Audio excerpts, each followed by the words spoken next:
Hey FlossTube, welcome back. This is Daphne. Just like to say welcome back to my channel, and I hope everybody is enjoying their day. Today is, hang on one minute, Tuesday, September 21st, correct? Yes, Tuesday, September 21st. And it is approximately 12:15, and today I figured I would do a little stitch with me, working on this piece here. This is a piece by Stitching Jules Designs, and it's NYC Twin Towers scene, and it is using this piece as a remembrance piece. I started it on 9/11 this month, for the 20th anniversary of 9/11, and there's a bunch of people that are using the hashtag remember 9/11 Sal on Instagram, and they've used different pieces with the New York skyline in it in honor of 9/11. What I'm going to do is, when this is done, I'm working on charting a quote from the president's speech that night. I just think part of his speech would be perfect for this. So this fabric is a 28 count even weave, and in the colorway Sandy Bottom from Fortnight Fabrics. It's part of their fall-winter 2021 collection, I believe. I could be wrong, but I will link it down below at the end. So, and I'm doing 1/1, and this is what I've got started so far. These threads up here and over here and are my away threads, and then these are part threads because I wasn't quite ready to end them, and I'm started with 332, and now I get a knot. Oh, easy. Crazy. That was easy to get out.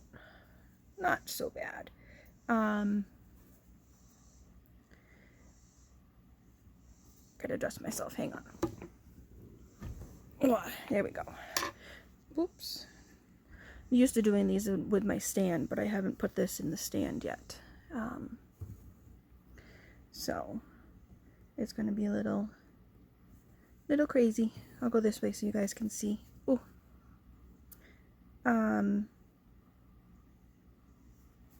Yeah, so it's been, a little quiet here. Not too much going on. My dad is out visiting with my older sister and her family. So he's been enjoying himself. He's been out there over a month now, roughly. He'll be coming back at the beginning of October. So that'll be fun to have him back. And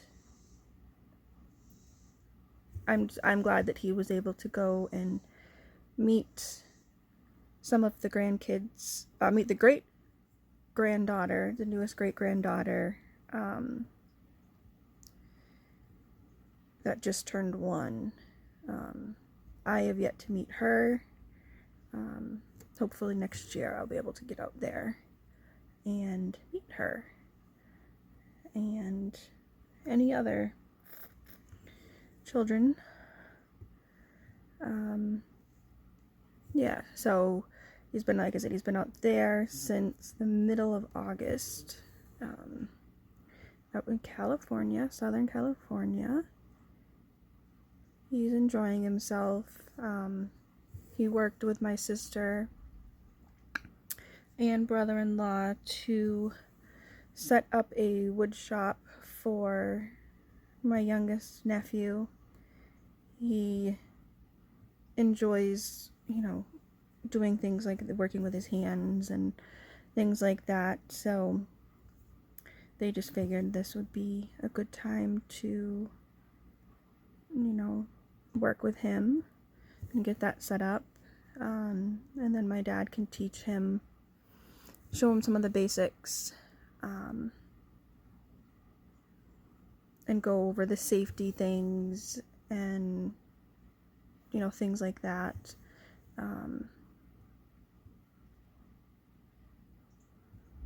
So yeah, he's been doing that. They've been going to, both my nephews play in football leagues. So they've been going to those. My oldest nephew now plays for his high school team. So they've been going to those games on Friday nights. And then my youngest nephew still plays in like the county or the town leagues. So they've been doing those. So they've been pretty busy since he's been out there.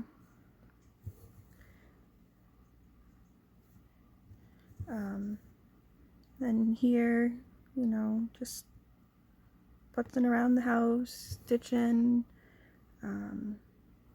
We've got the dog, my dad's little dog. So we've been taking care of her.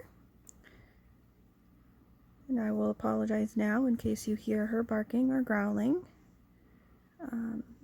She's actually sleeping on the back of the couch at the current moment, which is right where I'm sitting. And so if anybody drives by, she does bark a little bit. Just let us know somebody drove by. They're not coming into the house, they're not, but that's okay. She's still a good doggy. Going a little bit slower because I'm using my left hand to stitch so that you guys can actually see it, because my right hand was covering the stitching, so it's taking me just a little bit longer. Next time I'll have a project in my stand, or I'll get a better angle with the camera. But yeah, other than that, not too much else is going on here. Just enjoying. We've got storms all around us at the moment, so I don't know if you can hear any of the storm action, the thunder going on. So it's just kind of one of those days you just want to be comfy. Felt a knot.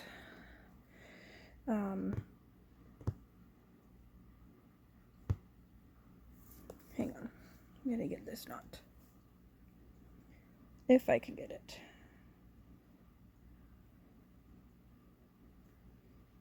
Come on. Nope. Okay. It doesn't want to come out. So we'll just leave that there, I guess. But yeah, so I was just searching on the internet for some questions to talk about and answer. If you guys and girls and ladies and gentlemen, and if everybody or anybody has any questions, feel free to leave them in the comments, and I will do my very best to answer any questions you guys may have. And if I don't know the answer, I will try to find somebody to direct you to help you find the answer to your question.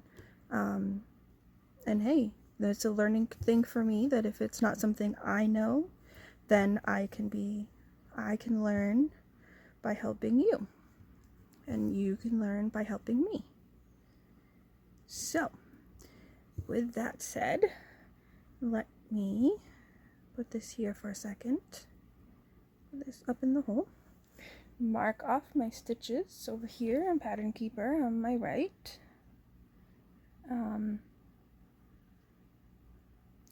And the first question we've got here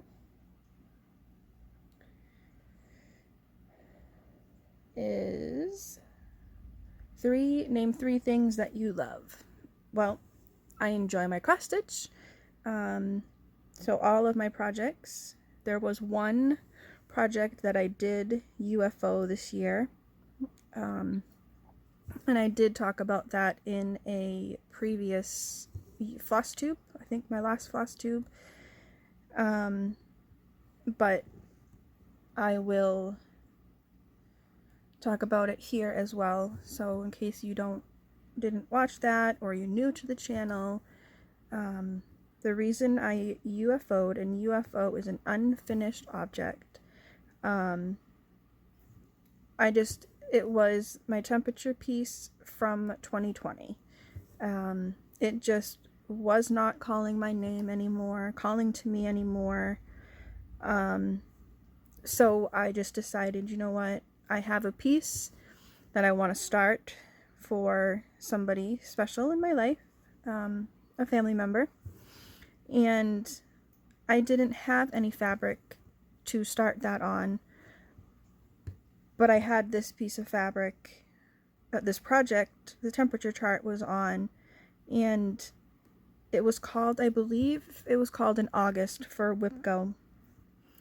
And I just did not feel the pull to work on it in August. And I didn't work on it much before then. So I just made the decision to completely dekit it. And I will use that piece of fabric for this particular piece that I've been wanting to start for a long time. And I will turn the fabric around. So the stitching is like up here on the fabric. I'll turn it around and I'll start over here on the fabric, not on this fabric, but on the fabric that temperature chart is on. I'll turn it around so that when I get ready to start it, I will have that piece ready. I've got some of the floss that I need for like the first couple pages, which is what I do sometimes when I don't have the funds to buy all the floss that I need. I will just get some of the floss that I need to do like the first few pages, or the last few pages, whichever way I start it, that has the most solid chunks of color. So that piece of fabric will get used for that project. And when I get to the spot where there is stitching from the temperature chart, I will just unpick it and go from there. It just is not calling to me, and it was not calling to me. So I just decided, you know what, this is the time. Now's the time to make my decision. It's the only project that I have ever UFO'd. And I just completely unkitted it, took all the floss out of the bag, took the pattern out of the bag, and put the project that's going to go on that fabric in that bag, so that when I am ready to start it in October, will be one of my starts in October, then it's ready to go. Like I said, I've got some of the floss that I need for the first few pages. Another thing that I love is all of my family. Though I don't get to see them very often, or as much as I would like, because they are in California. there isn't a day that I don't think about them. So yeah, I love my family, each and every one of my family. And something else that I loved my job as a teacher. I did that basically early education, early childhood teacher. I did that straight. I was started in high school with a childcare class that my school was offering in conjunction with another school. So we didn't have the program at our school, but we were able to go to that other school in the next town over, excuse me, and take part in their class, junior and senior year. So I did those, and I loved it, and that's what I did straight through. What I went to college for, got my associates in, keep pulling the needle out, in early childhood education. And when I got out of college, I went straight to work in one of the daycares. And I loved it. I worked pretty much with every age group that is in early childhood, which is birth to pre-K, kindergarten, birth to 5. But my spot that I loved was the infants, so birth to about 15 months. They didn't come to the daycares until they were about 8 weeks old, so about 2 months old. And I just enjoyed that so much, being, you are that first person that these new families, new parents are entrusting with their child. And it was just neat to see them grow from these little babies that needed help all the time to independent toddlers. It's just the neatest thing, and I know that many of parents probably feel the same. It's like, this little thing depends on you to feed them, to change them, to interact with them, to help them, help them grow and develop, and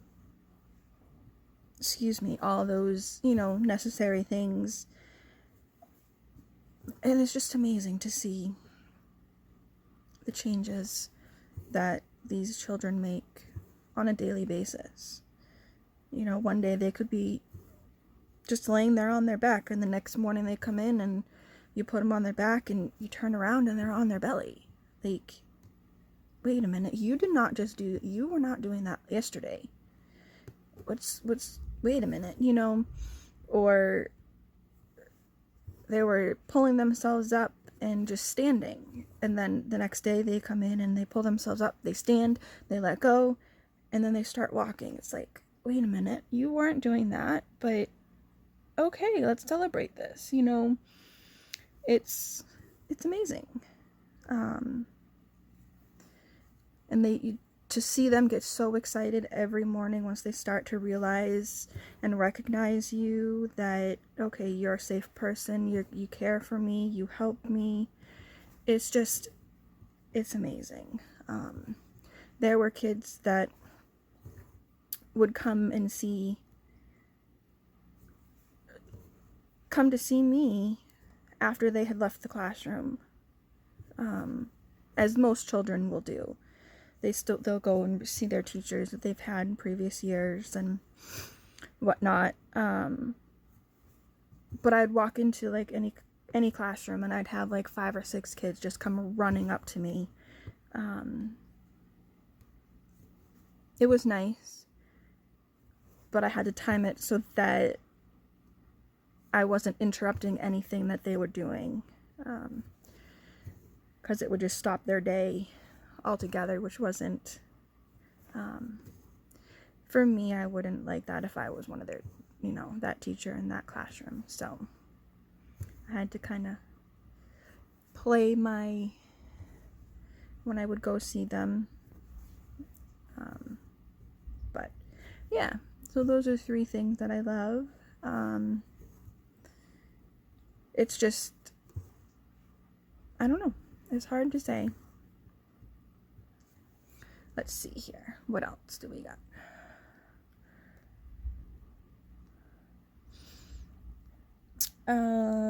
Three things that make you upset. Well, let's see. I don't like being lied to, which I'm sure everybody doesn't like being lied to. That's just, if you do, then that's okay. For me, I personally don't like being lied to. That just stems a lot, I believe, from my past. Nothing with my family, past relationships. Something else I don't like, I do not like driving in the rain. Not just, drizzle, doesn't mind. I don't mind, steady rain, but it's when you get like this downpour of rain, and you can't see in front of you. Even with your wipers on high speed wipers, you still can't see. I don't like that. That gets me very anxious and uptight. Not necessarily uptight in a bad way, but I just not a fan of driving in downpour where you can't see when, even if you have your lights on, your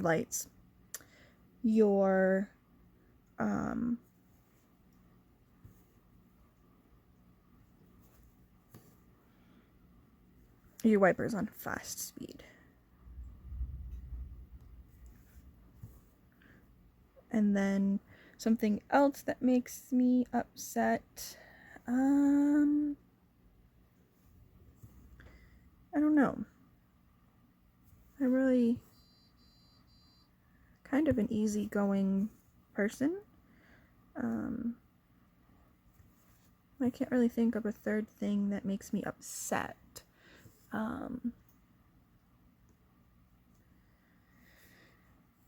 So yeah, we'll just go from there. 3 things that make you happy. Once again, my family makes me happy, my stitching makes me happy, and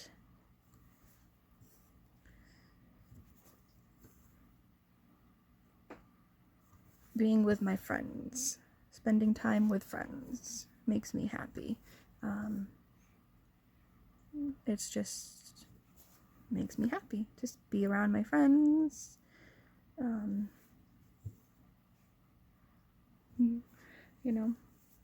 All those important friendships and whatnot. What's my favorite food? Well, I would have to say for a dessert, it would be like a cheesecake or ice cream. I love me some sweets. And then if it was a vegetable, I'd have to say carrots and broccoli. The running joke in my family that if we have carrots, that everybody needs to get their carrots before me. Even still to this day, because I'll eat them all. But yeah, I enjoy carrots. You can't deny that I enjoy my carrots. And it's just a fun joke that we have in the family between us. If there's ever carrots on the table, everybody better get their carrots before I do. But if I get them first, I won't eat them all without leaving enough for everybody else. I'll take a little bit and go back for more. It's not that I don't think about everybody else in the family and just eat all the carrots first. I make sure that there are carrots for other people if I get them before they do. And what's another question here? How many tattoos or piercings? I have one piercing in each ear, and I have one tattoo, and that is it.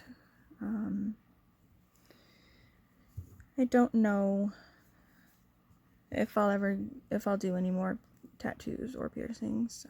I had three piercings in each ear when I was in high school, college, but I just took those out and let them just close up on their own and left in the main bottom hole. Then I just leave a pair of studs in them so they don't close up. I don't really change them out just because all the years in childcare working with the infants, I was very particular because they like to grab faces and ears and necks and all that. I didn't want them to accidentally rip out earrings. So that's why I did that. And then, yeah, that's all I have for those. And then just going to pick my next color here.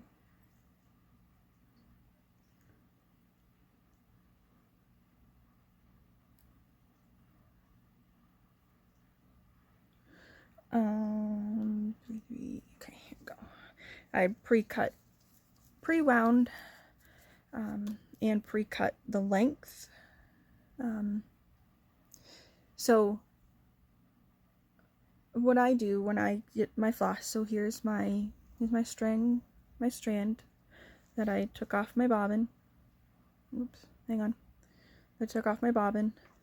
So what I do is I take my end and put it between my thumb and my forefinger. With my other finger, I take it and I tap on it until they separate. And then you can just take one and then you just pull it right out. You just keep pulling it.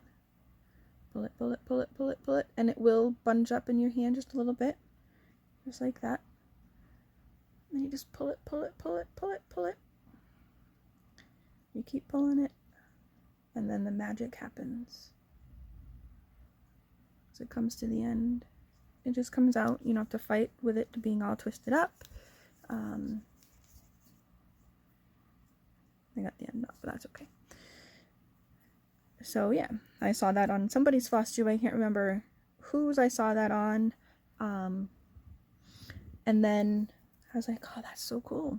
To fight with it to come out. And then when I get ready to thread my needle, instead of going this way and, fighting with it to go on, I take it in my hand. I wrap it over my forefinger, hold it with my thumb, take my needle, make sure I got the eye, put it on the thread,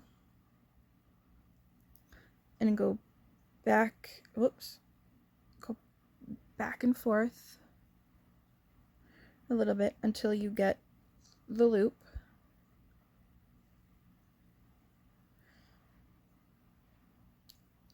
Until you get the loop on there. Whoops. Until you get the loop. And then just pull that through. And that I saw on Karen, the needle bug, on her video, and that's how she threads her needles. So I was like, oh, okay, try that. And that's how I've done it. And then I do my loop start with one strand from the front. So I go down the top hole. And this will be different depending on how you do your X's. And then I go up. Come on. Up. Nope, hang on. Whoop, okay. We're just going to pull it out. Alright, let's try this again. we go down the top hole.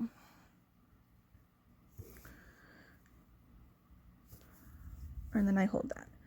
And then go up the top hole on the right. And then I go down the top hole on the right. And then I go up the bottom hole on the left. I got my loop, go through the loop, pull it, and then go down the top hole on the right, and that makes the first leg of your stitch. And then I just stitch away, if I can get it to go, and then you go back down. Excuse me. And then I just stitch away. I go bottom left to top right, and then bottom right to top left is how I do my stitches. And I know everybody's stitches go different. But the one thing you do want to try to make sure is that your stitches go all the same way. So if you go bottom left to top right, and then bottom right to top left, that's fine. There have been times that I'm known to go from top right to bottom left. As long as each leg goes the same way. It doesn't really, you don't really have to, if you can't go, because your thread comes in this hole and has to go back in that hole, you kind of can't go in the same spot. So sometimes you have to go a little different. But just keep your legs going the same way, and you'll be good. I mean, unless you want that textured look of having your stitches go all crazy, and that's fine. Everybody has their preference, the way they want their stitches to look.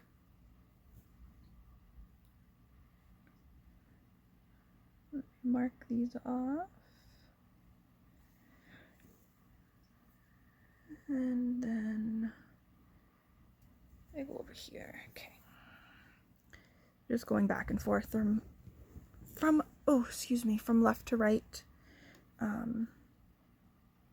In this, I could go up and down, which is probably what I should have done. But that's okay.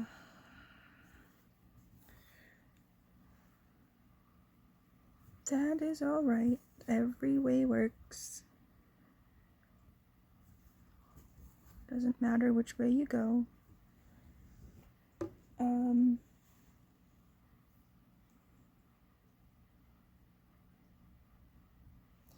Can you cook?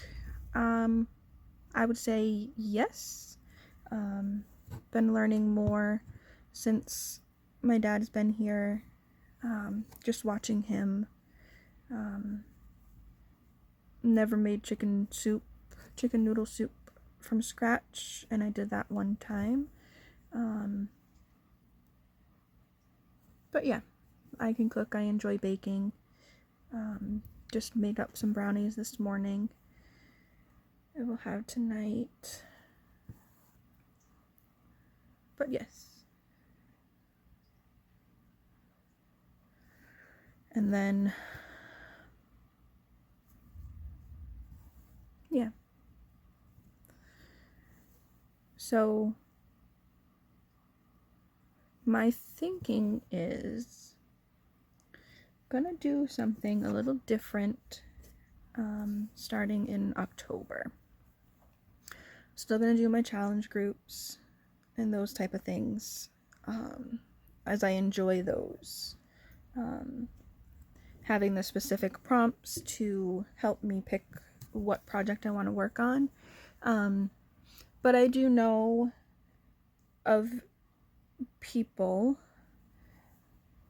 that will work on specific projects on a specific day of the week or date of the month.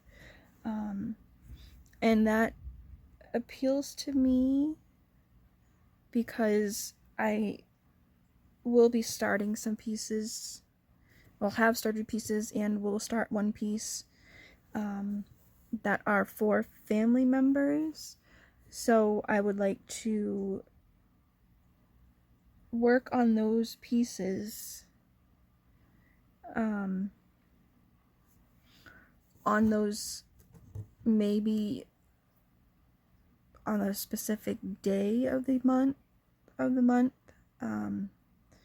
So say like their birthday is on the 5th or the 7th. And so I'll work on that piece that I have for that person on the 7th of every month. And if I can fit that piece in for a prompt, then I'll do that prompt along with that date. If there's no prompt, then that's okay. But I think that's what I'm going to do, is going to start working on pieces that are for family or friends on a specific date of the month. They can be worked on additional days, not just that one day a month, because if I did that, I wouldn't get very much stitching done on it. But I would like to at least work on it for that one particular day in the month. Make it a point to have that piece that day. So let's say like this piece here. This one is the remembrance for 9/11. So what I'm thinking is I'd work on it every month on the 11th.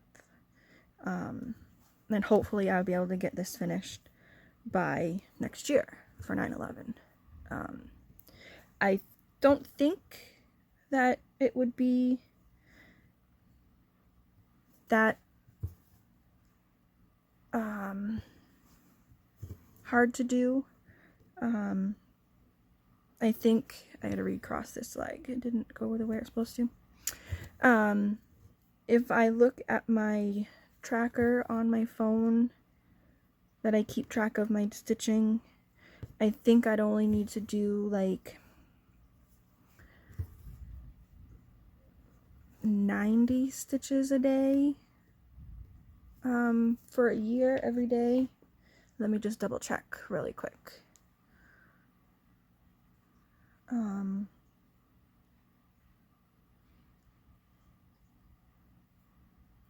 That this is going to be without the stitches that I have done today so far.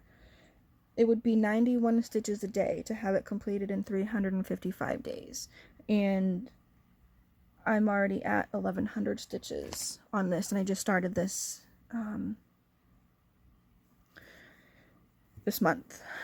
So I don't think it would be that big of a problem, because this is the way this pattern is it's a lot of, as you can see, it's a lot of blocky colored stitching. So it's not confetti heavy where you got one stitch here and then 10 stitches over here.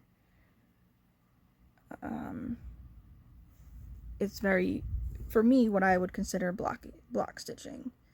It's not really, a whole 10 by 10 solid of the same color, but there is more than, like 2 or 3 stitches in a 10 by 10 block. So I've been working on this had this started for 10 days now, and I've got over 1100 stitches in those 10 days. Yes, granted, I did not work on this every single day in that 10 days. I think, I worked on it definitely on 9/11, and I worked on it the last 2 days. I worked on it 9/11, 9/12, 9/13, and 9/20. And I'll work on it again today. And each of those, yesterday was almost 400 stitches, 250 the time before that, 120, 162 the time before that, and the first day was 136. So I think I would be able to complete this by working on it one day a month, every month. But I might pull it out for other, if a task requires something with buildings or a bridge or like the color blue, then I can do that because there's lots of colors in this piece, just not spread out all over the place. So I think that would be okay. Sorry if I keep going out of frame. Not used to doing this without having it right over my piece on my stand. But yeah, it's just, that's what I'm thinking. Because like I said, I do see other people on their floss tubes, that they have what their, they work on it on that project's birthday in that month. So if this piece, if it was still a whip in 2022, you could pull it out and work on it on 9/11 2022. Another person that I've seen, she pulls out family pieces on that person's birthday every month.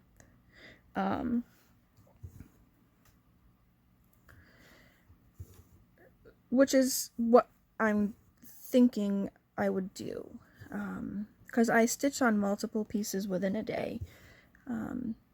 As of right now, I stitch up between 2 to 4 pieces a day, depending on how long I spend on them.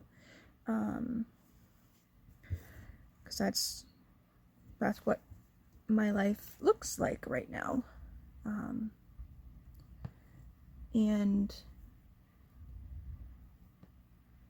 that's okay. Everybody has different schedules and whatnot,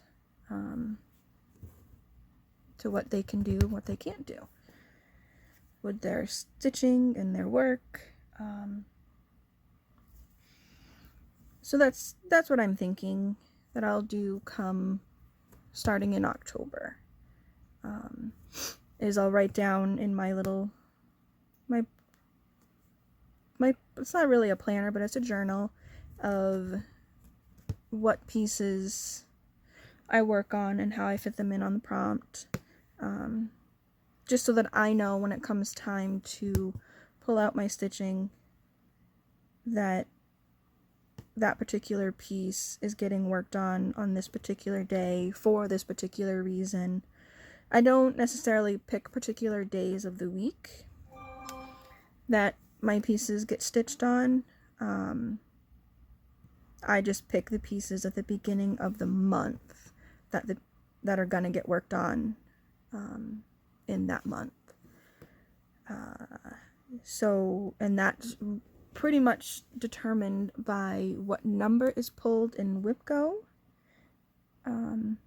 which most likely I'll be doing that again next year for 2022, because I enjoyed it. My goals for WhipGo this year I did them as monthly goals, and that's probably most likely how I'll set it up again next year, or at the end of this year.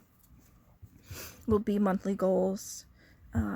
Sometimes it's a stitch count within a month, like new starts were 1,000 stitches for the month. Sometimes it was number of days in a month. So my full coverage pieces, I was doing 10 days in the month. and some of my other pieces were finishes for in that month because they were so close to being finished, that I had a feeling that I could finish them within that month. And I believe there was only one Whipco call that was scheduled for a finish so far that I actually finished. I don't think my other finishes have been called. Without looking at my board, I'm not 100% sure what I have left for finishes. I think there's 2 finishes left on the board, which is fine, and they both got worked on this month, to get them closer to being a finish on the month that's called on. So that'll be good. And then one of my full coverage pieces, they were all put on, all my full coverage pieces were put on twice in the month, twice for the year. And there is actually one of my full coverage pieces that has not been called at all this year so far. And okay, any amount of time, what I call it stitching a day for me, is any amount of time that I get on a project. It could be 10 minutes, it could be 15 minutes, it could be 3 hours. So that's one possible idea that I might do. But I'm not really sure what I'll do. I do know that I'm going to finish this strand out with these last few stitches that I have. And I will call this video done. This stitch with me done. Because we're closing in, I believe, on an hour. And I'm running out of things to talk about, but we're getting there. Slowly but surely, 1x at a time, right? That's all we can do. Let's just take a free stitch, 1 stitch at a time, and go from there.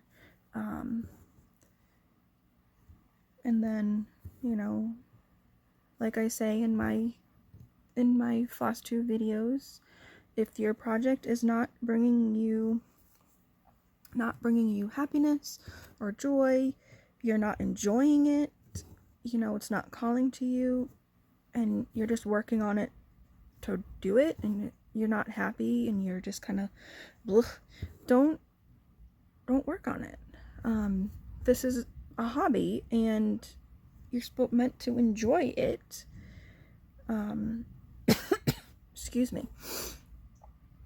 If you're not enjoying it, then it's not going to be enjoyable. You're going to be miserable. It's just not going to be fun for you. And I think stitching, or your hobby, whatever the hobby may be, needs to be something that you enjoy.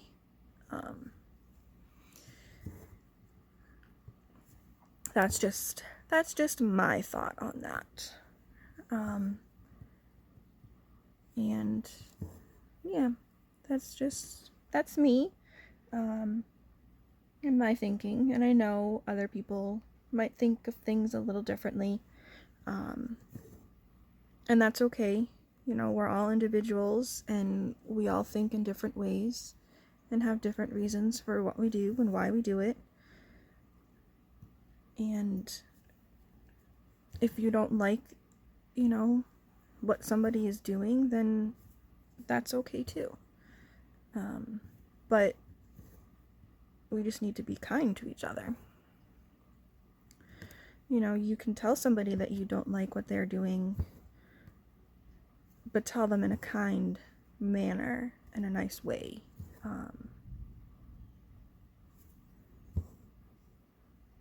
This is my last, I got 5 more stitches of this color. and then we'll call this stitch with me done. Not exactly sure where we were with stitches because I had already started stitching on this piece today, but that's okay. I met my monthly goal on this for WhipGo, so I might put it away, I might not. I'm actually enjoying stitching on it, so I might keep it out. I'll probably work on it some more after this stitch with me is done, after I'm done recording this, after this last stitch, and we'll go from there. So this is the last stitch. There we go, friends. And I'm just going to bring my thread down, come up a hole, go down a hole, come up a hole, and take it off the needle, and then I will just cut it. And then when I get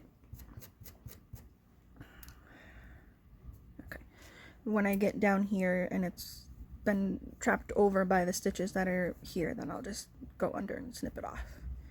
So let's snip this end off here, my starting thread, starting tail. There we go. Alright everyone, this is where it is currently. You'll be seeing this in my update video for what I stitched in September and October. So with that, I would like to say I hope everybody has a great day, a great week, a great weekend, a great rest of September, and I will see you guys in my next video in October. Alright, bye everyone.